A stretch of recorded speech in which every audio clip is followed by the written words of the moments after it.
นะวิดีโอจักกระป๋องนะดีไปดีเป็นปุ่มสตาร์ทนะกระเจรีโมทปุ่มสตาร์ทแจว่างไว้เสือเหยียบขาดเขาสตาร์ทเลยกดปุ่มสตาร์ทติดง่ายเนาะว่าเดียวอ๋อใส่อีกมาใส่ดีไว้เนาะปุ่มสตาร์ทเด้อติดง่ายว่าเดียวเด้อสบายง่ายเลยเนาะคนไหนงามเด้อจักดีแอร์เย็นรถแอร์นี่หนาวเลยแหละรถบ่ได้ละขี่เด่นปีใหม่ยังบ่ทันได้ละอยู่งามเลย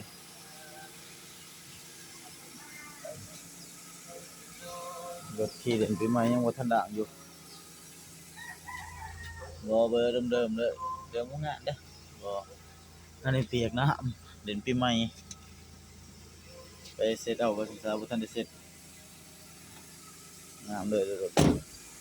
เดิมอันแจกเกือบๆเป็นแม็กเด้อรถเด้อเป็นแม็กให้สีสันนี่ตัวนี้นิดนึง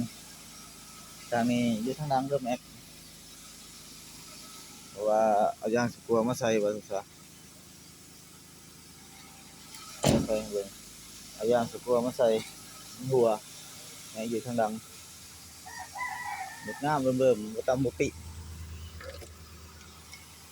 ประกันได้เด้อเอากระเจออกไกลก็บ่ได้จะให้ใครยางสกรัวให้เบิ่งเด้อ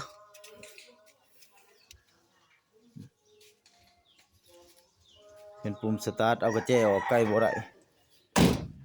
ประตูอันเจ็บกึบๆแม็ก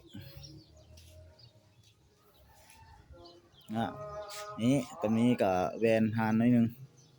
หานดอกหน่อยนึงรถบ่ได้ดังขี่เล่นปีใหม่มาแล้วก็บ่ทันได้ดังยังเมื่อยอยู่บ่ทันดังว่าซะงามเลยรถประตูอันเจ็บกึบๆโลดเริ่มเดี๋ยวเบิ่งวิดีโอจักเด้อ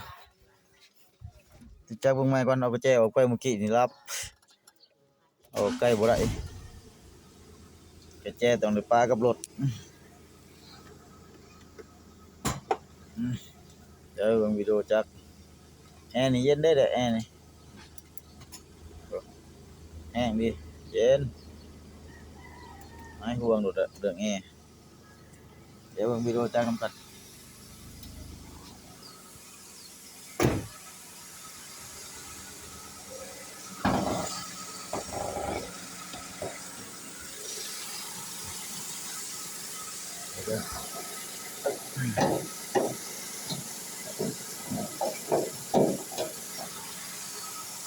จักนิ้มได้rồiจัก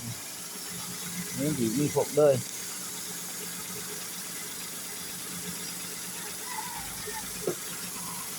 นี่หาขวดrồi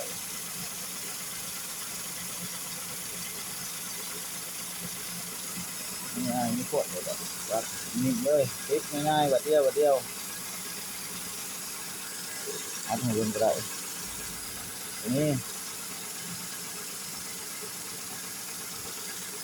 นี่เลยจัก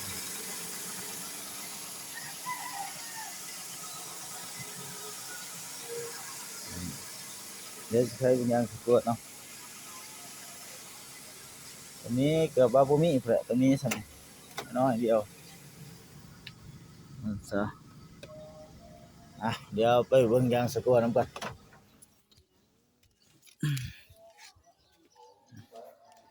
เดี๋ยวเปิดเบิ่งยางสะกดให้เบิ่ง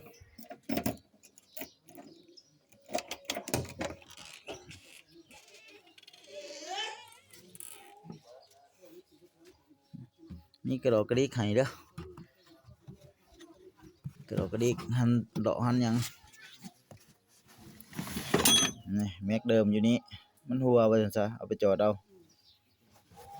แม็กเดิมเพิ่นเป็นปี13ปุ่มสตาร์ท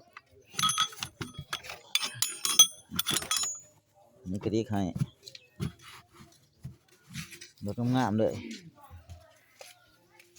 ก็สิประมาณนี้เด้อรถเฮาสภาพ